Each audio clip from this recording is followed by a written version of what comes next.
उज्जैन में एक बार फिर से बूढ़े माँ बाप को घर से बेदखल करने वाले बच्चों के खिलाफ कार्रवाई की मांग उठाई गई है।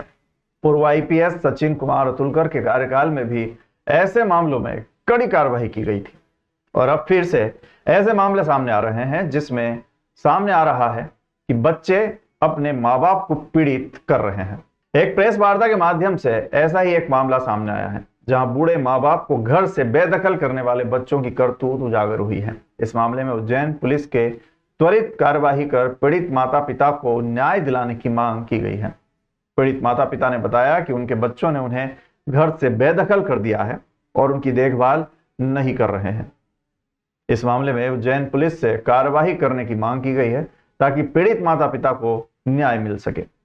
देखना यह है कि उज्जैन पुलिस इस मामले में क्या कार्रवाई करती है और पीड़ित माता पिता को न्याय मिलता है या नहीं।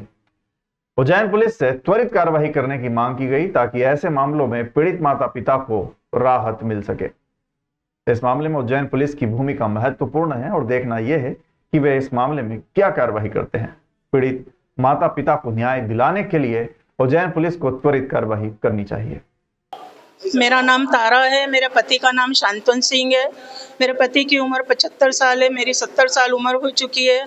हमारी आय से बनाया हुआ मकान है, 2 मकान है। हमारे दोनों बेटों ने कब्जा कर लिया, दोनों आदतन शराबी हैं। हमारे साथ आए दिन मारपीट करते हैं, अलग मकान लेकर रह रहे हैं, वहाँ पर भी आकर मारपीट करते हैं। थाने में भी नहीं चूकते हैं, छोटा वाला लड़का थाने में भी हमको मारने के लिए नहीं छोड़ता है। अभी भी उसने 8 दिन पहले थाने में मेरे पति को बोला कि मैं तेरा हाथ पैर तोड़ के रख दूंगा। माँ बहन की गालियां दी, गंदी गंदी। सर हम बहुत ज़्यादा परेशान हैं। सब दूर हमने निवेदन कर लिया, अभी कोर्ट में केस चल रहा है हमारा, 6 महीने हो गए कोर्ट में, वहाँ से भी कोई निकाल नहीं हुआ। पहले दिया था एसडीएम साहब के पास, केस लगा था, वहाँ से उन्हें सामाजिक न्याय सुधार केंद्र में भेज दिया। वहाँ से उन लोगों ने बोला कि ये हमारे यहाँ का केस नहीं है, वहाँ पर ही वापस ले जाइए, उनको ही करना था निकाल। उस केस में भी कुछ नहीं हुआ सर, और थाने में जाते हैं तो थाने में भी हमारी सुनवाई नहीं होती है। एसपी साहब ने जब फ़ोन लगा के बोला तो हमारी एक एफआईआर दर्ज करी, जब छोटे लड़के ने हाथापाई करी मेरे साथ। तो एक बेटे ने एक मकान पे कब्जा कर रखा है, फिर दूसरा वाला आ गया 2 महीने बाद, उसने भी वो वाला मकान ले लिया, उसने उस पर कब्जा कर लिया। और रात रात भर लड़ाई करके इतना तंग करते हैं सर, मोहल्ले वाले दरवाजे खिड़की तक नहीं खोलते उनके। हमारे बड़े बेटे का नाम चंचल सिंह है और छोटे वाले का कोमल सिंह है।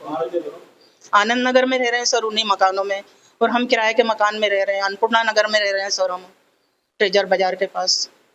1.5 साल हो गया सर किराए से रहते हुए।